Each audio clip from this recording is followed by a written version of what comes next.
Quand Dieu n'a pas encore dit que c'est fini, ce n'est pas encore. Même quand le diable dit que c'est fini, ça m'importe peu. Tant que lui n'a pas encore dit un dernier mot, ce n'est pas encore. Les hommes peuvent dire que c'est fini, mais si Dieu n'a pas encore dit que c'est fini, ce n'est pas encore. Il y a toujours de l'espérance pour celui qui vit. Je dis à quelqu'un, ta situation n'est pas la fin de ton histoire. Ce que tu traverses, ce n'est qu'un chapitre dans ton histoire. Est-ce que je peux encore ajouter quelque chose?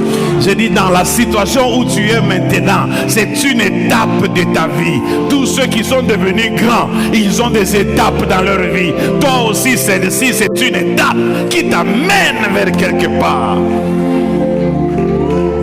Ça me fait voir Joseph, cet homme qui avait la prophétie, cet homme qui avait reçu des révélations de Dieu sur sa destinée.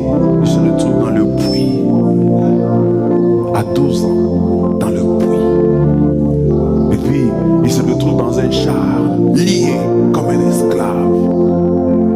Et le diable, à ce moment-là, il était autour de lui, en train de lui chuchoter à l'oreille. Où sont partis tes rêves? Je dis à quelqu'un, le diable peut te dire des choses aujourd'hui parce que tu es dans une situation catastrophique. Mais le diable, ce qu'il ne sait pas, c'est que Dieu va se saisir des situations que le diable te crée dans la vie afin de les transformer, afin de les changer. Le mal que vous m'avez fait, Dieu l'a changé en bien. Et j'aimerais que quelqu'un acclame le Seigneur, parce que le mal que les sorciers te font, Dieu les changera en bien.